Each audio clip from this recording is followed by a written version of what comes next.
Bonjour à tous et bienvenue sur la chaîne de votre liberté et bienvenue pour notre rendez-vous mensuel où je vous présente absolument tous mes investissements et mes revenus passifs du mois. Et oui, en toute transparence, même si ça ne plaît pas à certains et que certains disent que voilà, tout ça est faux et que en effet je ne suis pas transparent. Bon voilà, chacun se fera son avis.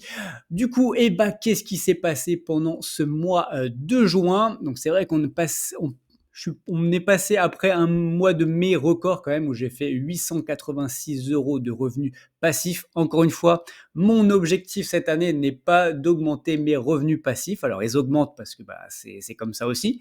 Mais en tout cas, ce n'est pas mon objectif premier. Mon objectif premier, c'est d'augmenter mon capital pour par la suite l'investir dans des revenus passifs. Mais une fois que potentiellement j'aurais quitté la France, en tout cas aussi pour avoir une imposition plus facile et un niveau de vie plus intéressant. Du coup, ce mois de juin, elle a été assez mouvementé, faut être honnête, hein, en France. Donc, entre le résultat des élections européennes, la dissolution, tout ce qui s'est passé, voilà, on a vu forcément les programmes du nouveau Front populaire, du RN, voilà, d'à peu près tout le monde. Tout le monde nous a fait leurs belles promesses. Honnêtement, bon, voilà, ça, je ne fais pas de politique sur cette chaîne, mais chacun se fera sa propre opinion sur, du coup, sur les différents partis politiques. Honnêtement, il n'y en a aucun qui tient ses promesses. Mais voilà, en tout cas, voilà, c'était assez mouvementé et c'est vrai que la bourse française a quand même pas mal fluctué et on va en parler tout de suite. Finalement, qu'est-ce qui a été vraiment le principal moteur, le principal fait du coup de ce mois-ci pour moi? C'est finalement un investissement sur lequel je n'ai pas investi. Et oui, ça a quand même eu un impact énorme, vous allez voir, sur, du coup, sur mon portefeuille.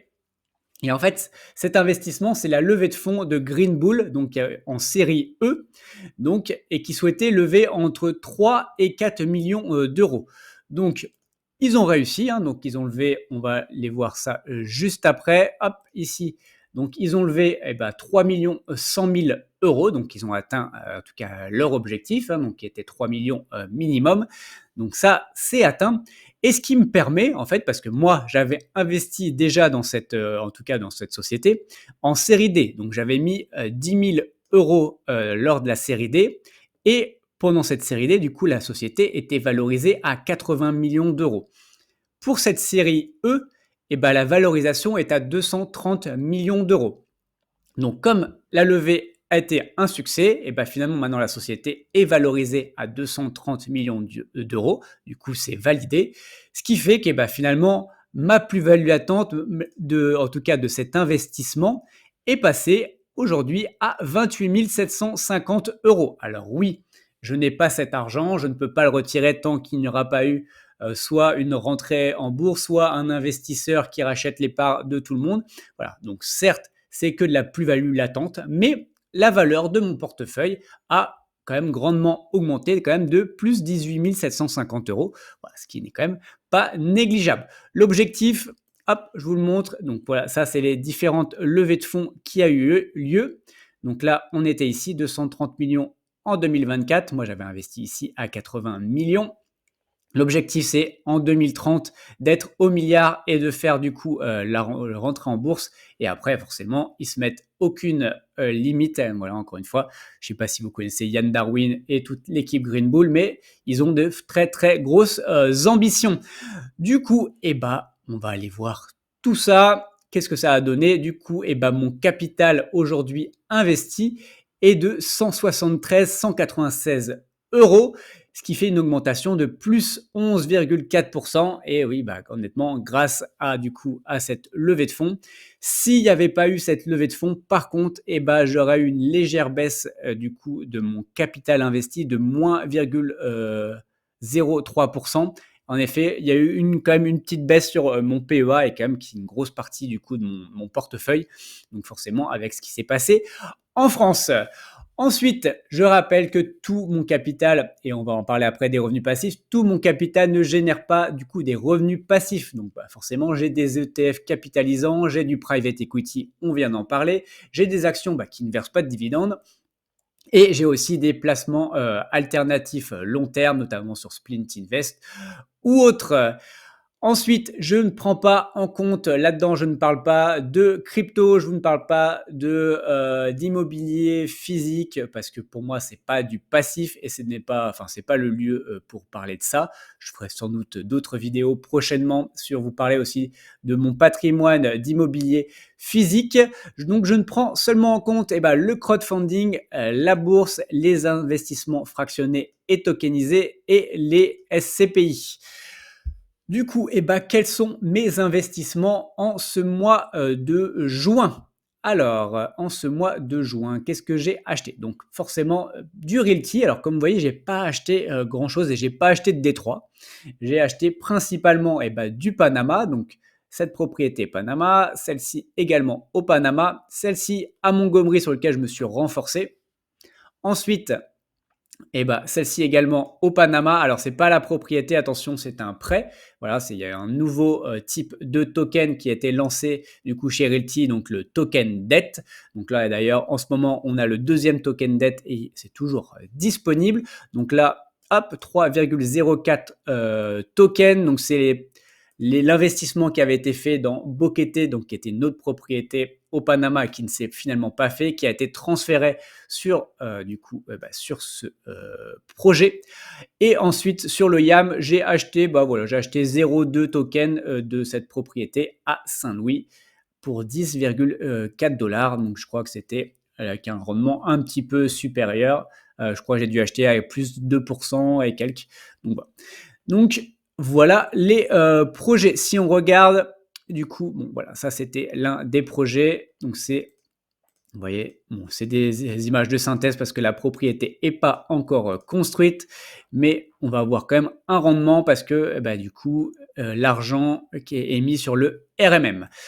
Ensuite, où en est mon portefeuille sur Realty? Donc aujourd'hui, je suis à 31 525 dollars plus les 2000 dollars du token du coup d'equity. Donc je suis à 33 525 dollars chez Realty pour un rendement de 10,47%, voilà, ce qui est comme nettement plutôt pas mal. Et on va aller voir la suite des investissements. Ensuite, j'ai investi chez Equito, donc dans le projet numéro 28 pour 100 euros avec un rendement de 8,05%. Ensuite, j'ai investi chez Splint Invest, encore une fois, notamment. Alors, j'ai acheté du coup en primeur les Léoville Lascaz, donc pour 50 euros. J'ai ensuite acheté, et vous allez voir, pas mal de sneakers, donc notamment des Air Jordan, donc celle-ci. Ensuite, d'autres, celle-ci, on va les voir après. Et notamment aussi des sneakers signés par Eminem. Donc, et quand même un petit Albert Willem, hein, comme chaque mois, et c'est normal, c'est l'artiste de Splint Invest. Donc, qu'est-ce que j'ai acheté? Donc là, j'ai acheté donc ces Nike d'Eminem, comme vous pouvez les voir. Donc, avec un potentiel gain de plus 24%. Bon, on verra à la fin. Ensuite, qu'est-ce que j'ai acheté? J'ai acheté, hop, c'est pas ici, non plus ici, hop, j'ai acheté donc celui-ci aussi, ce tableau donc d'Albert Willem. Vous voyez, le gain potentiel plus 18%. Encore une fois, c'est qu'une projection, bien sûr, il ne faut pas se baser là-dessus. Ensuite, j'ai acheté ces Nike-là aussi, à plus 29,5%. C'est honnêtement pas mal. Ensuite, c'était des articles exactement qui ne sont pas là, mais qui étaient du coup du mois précédent. C'est pour ça qu'on ne les voit pas ici. Mais du coup, j'ai investi dessus. Allez, sur quoi j'ai investi d'autre? J'ai comme chaque mois réinvesti mes loyers du coup en SCPI, donc de Quorum Origin et XL, soit 24,55 euros. Il y a également un immeuble qui a été vendu, je crois, sur XL. Et donc, c'est du coup ce revenu, je crois que c'était à peu près 4 euros en plus. Celui-ci n'est pas réinvesti, donc celui-ci est allé directement sur mon compte bancaire. Et ensuite, j'ai fait mon petit DCA sur Trade Republic pour 500 euros sur mes différents ETF et différentes actions à dividendes. Donc, mes aristocrates dividendes tels que Coca-Cola, McDonald's, Johnson & Johnson. également Realty Income et après voilà, l'ETF Gold, Emerging Market, du S&P 500, MSCI World. Et là, le mois dernier, j'avais rajouté du coup de l'argent, j'avais rajouté un ETF India et un ETF All World, donc du coup qui n'est pas MSCI World, donc c'est pas uniquement tout ce qui va être l'Occident, donc, mais qui va vraiment prendre absolument tout le monde entier. Alors après, il y a beaucoup, malgré tout, d'Américains là-dedans. Je crois que ça doit être quand même au moins 50% d'US. Du coup, eh ben, j'ai investi 1262 euros durant ce mois de juin. Donc, c'est légèrement moins quand même que le mois précédent où on était à quasiment 1008, je crois, entre 1008 et 2000 euros. Donc voilà, donc j'ai quand même moins investi, honnêtement, j'ai trouvé moins de bons projets. Voilà, c'est aussi pourquoi j'ai moins investi. Donc j'ai principalement investi en bourse, hein, donc avec les 500 euros, donc pour 38%. Ensuite sur de l'immobilier fractionné et tokenisé, donc pour 37%, donc principalement du Realty et un peu d'Equito, on l'a vu. Sur des investissements alternatif, donc à quasiment 23%, donc notamment sur Splint Invest et mes réinvestissements en SCPI qui représentent à peu près 2%. Comment du coup sont répartis mes investissements? Alors, on voit que au mois de mai, j'étais à peu près à 45% en bourse. Mon objectif, c'est d'être entre 45 et 50% en bourse. Et là, on voit que c'est passé à 50,6% en bourse. Voilà, forcément, le prix aussi du coup de l'equity sur Green Bull, donc c'est investi via mon PEA, donc et ben forcément ma part du coup d'investissement bourse a beaucoup augmenté. Donc là, voilà, je pense que là, je suis plutôt pas mal. Ensuite, crowdfunding 25,9. Voilà, vous savez que je veux baisser plutôt vers 20, entre 20% déjà à la fin de l'année, ce serait bien. Et entre après 15 et 20%, je pense que ce sera pas mal. Donc là, on est passé du coup à 23%. Voilà, j'ai rien réinvesti ce mois-ci sur du crowdfunding. Donc ça a forcément baissé vu que cette partie-là a augmenté. Ensuite, tout ce qui va être crowdfunding immobilier, immobilier fractionné et tokenisé, on passe de 22 à 20,8%. Forcément, ça a baissé également malgré que j'ai investi quand même sur cette partie-là. Et après, bon, investissement alternatif à 2% et SCPI à 3,5%. Voilà, ça n'a pas beaucoup bougé, mais bon, ça n'a pas vocation non plus à énormément augmenter. Ensuite, on va parler des revenus passifs. Donc, mes revenus passifs pour ce mois de juin, donc c'est principalement, du coup de la bourse. Donc, si on regarde notamment via le PEA, donc j'ai reçu quand même 136 euros de Ruby. J'ai reçu également 39,90 de Saint-Gobain. Et surtout, j'ai reçu aussi une action gratuite Air Liquide d'une valeur donc quand même de 167,88 euros. Donc voilà, c'est quand même un très bon, du coup, un très bon cru pour ce mois de juin. Après, j'ai reçu des petits dividendes autres via Trade Republic ou via mon autre compte titre. Ensuite, en crowdfunding, j'ai reçu principalement donc via la première brique et Club Funding. Donc, si on garde Club Funding, comme chaque mois, je vous présente, encore une fois, en toute transparence, les retards qu'on a via Club Funding. Donc là, il y a eu quand même quelques remboursements. Alors, elles ne sont pas notées là, mais il y avait des retards qui ont été, rectifiés. Donc là, c'est plutôt pas mal. Après, on a des nouveaux retards, comme vous pouvez le voir. Donc, celui-ci, un nouveau retard. Celui-ci également en retard.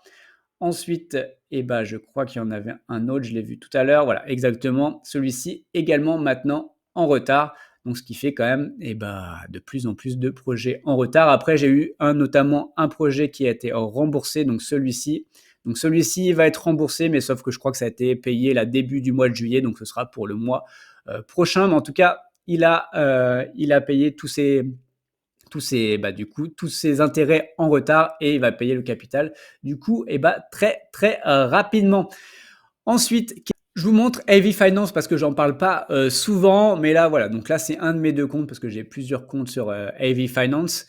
Parce que chaque compte ne permet pas de voir tous les projets, donc c'est pour ça que j'ai deux comptes sur Heavy Finance. Donc sur ce compte-là, je vous montre celui-ci parce que sincèrement, c'est le plus intéressant. Donc vous voyez, les rendements sont à 11,66%. Donc là, j'ai 623 euros investis dessus. Donc là, j'ai eu des remboursements récemment. Et si on regarde du coup le mois précédent, donc j'ai gagné 5,44 euros. Donc voilà, donc il y a eu quelques impôts, donc il y a eu 6,03, il y a eu des intérêts aussi de retard et forcément les impôts du coup de chaque pays. Forcément, il y a de la retenue à la source, mais bon, qui est quand même moins importante de ce qu'on peut connaître en France. Et ensuite, j'ai eu également un projet remboursé sur la première brique, donc un projet qui a duré finalement que 4 mois, donc voilà, très très court, donc sur lequel j'avais mis 400 euros. Et donc, du coup, j'ai gagné en intérêt, donc 14 euros plus 1,47, ça fait du coup du 15,47 €. Et après, dessus, il faut payer la flat tax, donc les 30%.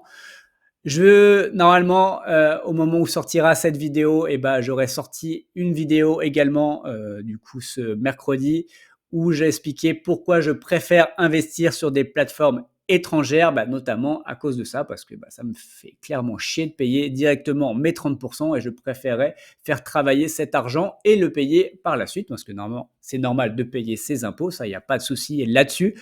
Mais encore une fois, je préférais les payer au moment où on paye en général ses impôts. Donc ça me gêne un peu. En tout cas, voilà, je vous ai fait une vidéo là-dessus et n'hésitez pas à la voir.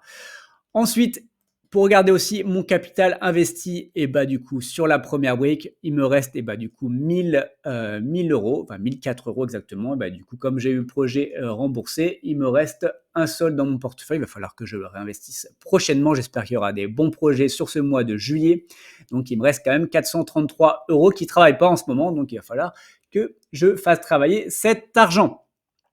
Ensuite, qu'est-ce que du coup, où j'ai aussi reçu des revenus passifs, ça on l'a vu tout à l'heure, hein. Donc forcément avec Realty, donc si on regarde typiquement, hop, qu'est-ce que je gagne par mois? Vous voyez, donc on est à peu près à 269 dollars par mois. Donc là, ce sera à partir de juillet.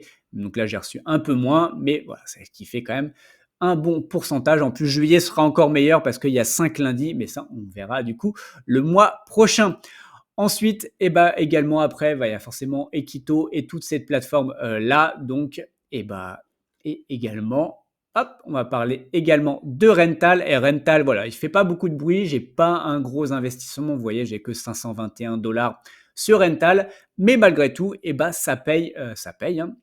Donc, typiquement, chaque mois, il n'y a pas de retard, il n'y a pas de variation, honnêtement, en tout cas, ça délivre. Et donc là, ce mois-ci, j'ai eu ma dernière propriété, donc Valencia 8, qui a commencé à payer, donc pas un mois complet, mais en tout cas, ça a commencé à payer, donc j'ai reçu 31 centimes notamment pour celle-ci. Ensuite, Malaga 5, 84 centimes. Ensuite, qu'est-ce que j'ai d'autre? J'ai du Jacksonville 4, 75 centimes. Ensuite, j'ai celle-ci aussi, j'ai du Malaga 3 et je ne sais plus laquelle, j'ai 5 aussi. Voilà, donc j'ai ces 5 propriétés. Et, on va parler juste rapidement. Alors, c'est pas dans mes revenus passifs, mais je pense que ça va le devenir assez rapidement. Mais notamment, je voulais parler de CleanSight Mining. Donc, CleanSight Mining, maintenant, ils ont lancé d'ailleurs du coup, leur marketplace. Alors, pour l'instant, il n'y a rien et je pense que ce ne sera pas avant la rentrée de septembre. Mais juste regardez les chiffres quand même qui sont quand même assez intéressants parce que si on fait des projections, c'est assez fou. Donc, par exemple, sur ce projet, moi, j'ai investi 200 dollars. Donc là, 199,47. Forcément, ça fluctue aussi en fonction des légers dépegs du coup des stablecoins. Mais du coup, voilà, donc j'ai investi 200 dollars et du coup, pendant ce mois, j'ai touché 3,13 dollars. Alors pour l'instant, je ne les ai pas encore touchés, ça reste sur la société. Mais donc, il y a quand même 3,13 dollars touchés par rapport à ce mois. Et comme vous pouvez voir, en plus, on n'est pas en pleine capacité, on est que à 73%. Donc là, on espère arriver rapidement, c'est leur objectif, à 90%. Donc là, on aura un rendement encore meilleur. Donc malgré malgré le halving, malgré un Bitcoin qui est 62 000 dollars, c'est quand même plutôt correct, mais on n'est pas quand même au top du top. On touche quand même, si on projette ça sur l'année, on est quand même à quasiment 18-19% de rendement. Donc imaginez avec un Bitcoin qui va, on l'espère, arriver à 80-100 000 dollars. Imaginez en pleine capacité à 80-90%. Voilà, honnêtement, je trouve que c'est un très, très bon investissement. Il reste plus qu'à, finalement ces sociétés soient, transférées au Panama, pardon, pas au Panama, au Salvador et finalement, on aura aussi une fiscalité plus avantageuse, que la Suisse et finalement, ce sera quand même beaucoup plus intéressant. Allez, on revient juste sur, du coup, les revenus passifs. En plus, les SCPI, ça, on en a déjà, parlé. Hop, ici, donc c'était du coup, mois de juin, c'était là, donc les 13,26 et les 11,29 sur XL. Plus également, je vous ai dit, il y a une vente d'immeubles, donc qui est pas ici. Hop, et du coup, on va voir donc par plateforme, ça, on vient d'en parler. Numéro un, c'est le PEA, donc ça, je vous ai tout présenté. Realty en seconde, et malgré tout, crowdfunding reste quand même la troisième plateforme qui me rémunère le plus, en tout cas sur mes revenus passifs. Et du coup, mes revenus passifs du mois de juin, c'est de 799,55. Alors d'habitude, je mets pas forcément les centimes, mais là, j'étais un petit peu dégoûté. J'ai recherché, refait les calculs parce que je voulais atteindre les 800 euros. C'est juste psychologique, honnêtement. Je suis pas à 45 centimes près. Mais voilà, donc c'était juste une petite frustration de ne pas avoir atteint les 800 euros. Donc voilà, du coup, finalement, on a atteint les 799,55 euros pour ce mois de juin au niveau des revenus passifs. Honnêtement, c'est quand même très, très bien. Pour rappel, mon objectif sur l'année, en moyenne, c'est entre 500 et 550 euros. Hein, donc, normalement, je ne veux pas dépasser trop ça parce que finalement, je n'ai pas envie de payer non plus trop d'impôts là-dessus. Donc, voilà, honnêtement, je crois que pour l'instant, en moyenne, je dois être à plus de 640. Donc, je suis largement au-dessus. Mais bon, on sait qu'après, les derniers mois de l'année sont beaucoup moins rémunérateurs, notamment au niveau bourse. Donc, ça va aussi, du coup, diminuer cette moyenne. Et voilà, c'est tout du coup pour cette présentation du mois de juin. Pour rappel, tout ceci ne sont pas des conseils en investissement. Mon but n'est pas de vous apporter le poisson tout cuit dans l'assiette, mais de vous apprendre à pêcher. Faites vos propres recherches avant d'investir votre argent. Et dites-moi en commentaire si, quels ont été vos revenus passifs, vous, au mois de juin, quels ont été vos investissements. Likez, partagez à des gens que ça peut intéresser. Abonnez-vous si ce n'est pas déjà le cas et on se retrouve pour une prochaine vidéo. Ciao!